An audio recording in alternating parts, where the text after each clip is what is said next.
Hello again, you're live with a full view on SABC News. ANC Secretary General Fikile Mbalula has today told media that the party will not shield members who are implicated in allegations of corruption and other wrongdoing.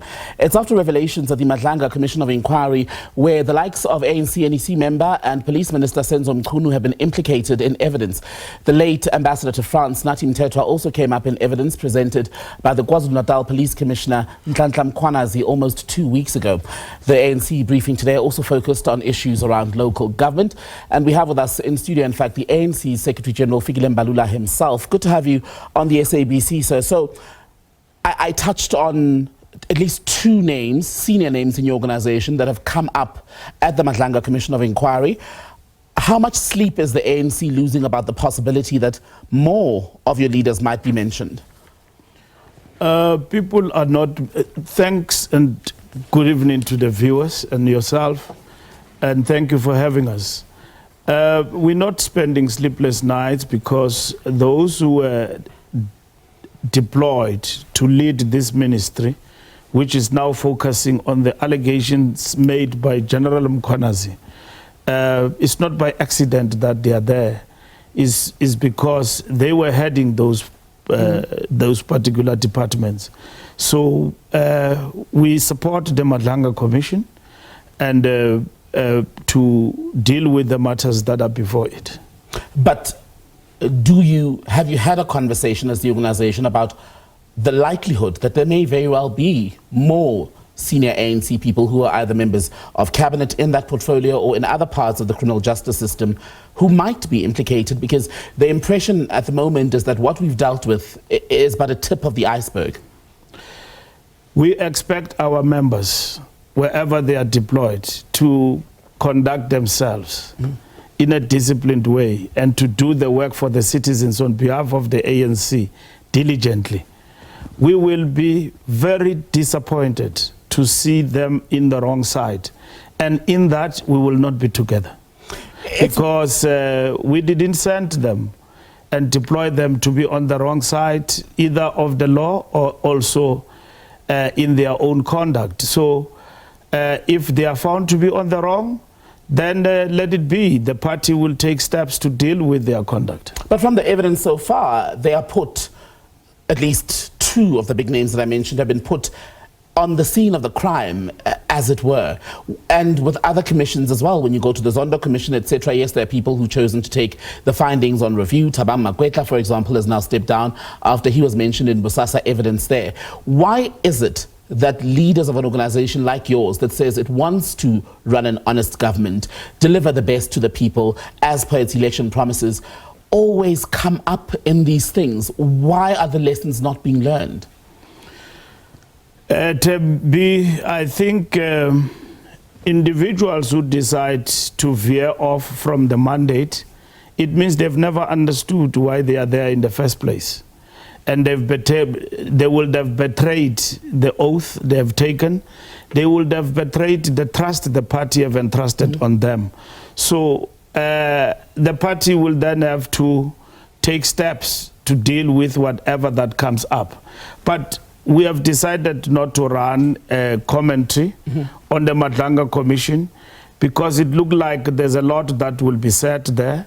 So if everything is said every day about this and that individual who was a minister in that portfolio, we comment, it will be like putting the cart before the horse. Allow this process to conclude. Even those who are implicated to come and state their case at the end, the judge and his commissioners will make up their mind, but also natural justice is grinding. People can see and connect the dots. The challenge, though, for you then in people connecting their dots is one of the sentiments, the thoughts that are gaining momentum is that if the ANC, as you were saying today, were to purge itself of corrupt elements, there'd be little to nothing left. And people have basically taken sides and decided that, to some degree, they don't believe the ANC is capable of purging itself, and if it did, there'd be very few of you left with clean hands. Well, that is just a notion that is perpetuated to further, drop the ANC in the bigger scheme of things. But the reality of the matter is that the ANC have taken steps to rid itself of wrongdoing and those who are doing wrong things. And the party, as we stand today, does not stand on the side of wrongdoing. Should you be found, you know what needs to happen. And therefore, the law must then take its course on those particular individuals. As we speak now, there are individuals and even senior leaders of the ANC in the past and present who have faced the law, some convicted, and some are still facing trials and all of that. They've stepped aside. And these are drastic measures the party has taken. We have also taken steps beyond just the principles of our jurisprudence, that everyone is equal and that you are presumed innocent. In the ANC, we are saying, whilst we recognize that, stand on your own and then face the music. And then, but that only kicks in when you're charged, right? So in the interim, there's always that gap. And I'm not saying people are guilty without being found guilty by a court, but there's that awkward gap where the person is still around, holding a senior position with no official pronouncement, and in the eyes of some people in the public, that then works against the ANC as a whole. When you are implicated in wrongdoing and you are charged, you will not act in the name of the party and at the same time stand for the party in its name and represent it. You are aside. I'm talking about the period before you are officially charged. That's where I was saying the period there's often the grey area. The period before you are officially charged, I mean, it's a period that in itself seeks to say that you can answer for yourself and you can either be cleared and you are prejudiced and all of that.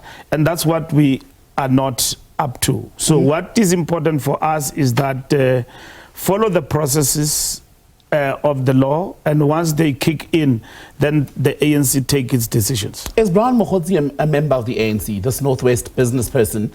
And I use that with the caveat of the fact that so much about him appears unknown, but he's put at the center of this web of capture of the criminal justice system, so much so that he's also implicated in money that was funneled into ANC activities. Is he a member of the ANC? It is not clear about money funneled through him to activities of the ANC, except what we see as claims that have been made. There are a lot in the system that we have discovered of Mokgotzi's caliber. It may be that he's got the membership, but that membership in itself does not give qualification to his good standing as a member. A good member of the ANC can't be a Brian Mudau. These are characters who go around not even understanding the meaning of comradeship, calling people leadership, and they are busy with their shenanigans, and the system is exposing them. The ANC, we have admitted, since we came into power and characterizing the sins of incumbents, has been infiltrated by wrong elements. No member of the ANC must pride themselves of the activities of people such as Brian Mudau. But and even parade the name of the ANC in their doing and they don't see anything wrong about it. He should be explaining himself about his activities, not about his membership. But people like Brian he's got it or not. Mr. Mbalula, they exist because this system works in the ANC, because we wouldn't have repeated cases. As you said, there are many like him. These people would not exist if this wasn't a scam that has success in the party. No, it is not a scam. I mean, individuals like him, as and when they get exposed, they will be exorcised. Even the sea will actually attract a lot of rot, but will cleanse itself. And the ANC is in that process. It's no accident that characters like this, when it comes to eradicating criminality within the criminal justice system, are getting exposed. Whether guilty or not, what we are seeing being paraded in the public domain is people dropping, misusing the name of the ANC. The people follow the ideas and believe in them, and they no longer believe the vehicle called the ANC because of what? Characters like this and elements. So such elements, we must be vigilant, and we must deal with them, and we must never never even prevaricate when dealing with their activities. We must deal with them head on, including that Brian Mudau, who goes around and speaking and throwing the ANC name willy-nilly and easily like that. He must stand for his activities and leave the ANC alone. And for the ANC, we will defend it against characters like those. But how are you defending the ANC against characters like Brian Mudau? How are you taking these issues head on when 3 months after we heard his name first mentioned by General Mkhwanazi in that briefing, you're not able to confirm tonight if he's a member in the first instance? We are dealing with that, Tembi. There is a process that they've kicked in. And like we said, we don't want to muddy the waters. He's definitely not going to be defended by the ANC in one way or the other.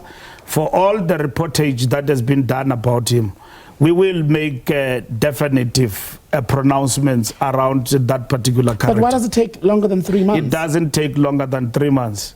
We have only known about this character who's been in the system, and it is alleged he's been doing things. There are even more of such in the system and all of that. The party, in terms of its renewal, must cleanse itself against such characters. And today, leaders and wherever they are in the positions of responsibility will tell you that it is possible that somebody has been making money using my name without my knowledge. Let's look at his Madlanga charge sheet where it relates to the ANC. Brian Mudau is said to have asked for money to pay for 2 regional ANC meetings, membership of some of your cadres, also asked Kat Madlala, who's currently in prison, for January 8 money, and even wanted a table at a gathering related to January 8. These cadres, for example, that he took on a jaunt to Cape Town, who are those people? Are you waiting on the commission to tell you? No, you see where you are making a mistake, a fundamental mistake. These are chance takers who have been making money, misusing the name of the ANC, dropping names of leaders. He must be able to go to that commission and show it where was that money deposited in the ANC. Because I can tell you, in the system, there are many of such who drop names and say that I'm doing this on behalf of the mayor, I'm doing this on behalf of the minister, I'm doing this on behalf of the president, I'm sent by the president, I'm sent by so and so. The system is fraught with such characters. And this one is one of such. There can never be a member of the ANC masquerading and taking it upon himself to fundraise on behalf of the organization and then make such proclamations and claims and all of that. There are proper channels of people who do such and declare to the organization. But they say he's linked to one of your cabinet members. That is their business, and that cabinet member must explain his relationship, not the ANC. So there are people who hold legitimate roles who are working with suspected criminal elements? No, no. The ANC has never sent any individual to basically undertake any mission on its behalf outside its mandate. These are chance takers, you know, who basically do things and amass wealth and the patronage and all of that in the name of the ANC. To an extent that they link up with political leaders in the ANC. It is now before the commission. Those leaders must explain themselves of such a relationship. Well, out of time, I would have loved to go on to some of the other issues around local government, etc., but hopefully we'll have you in for a separate conversation on those dynamics. But that's it from the Full View team.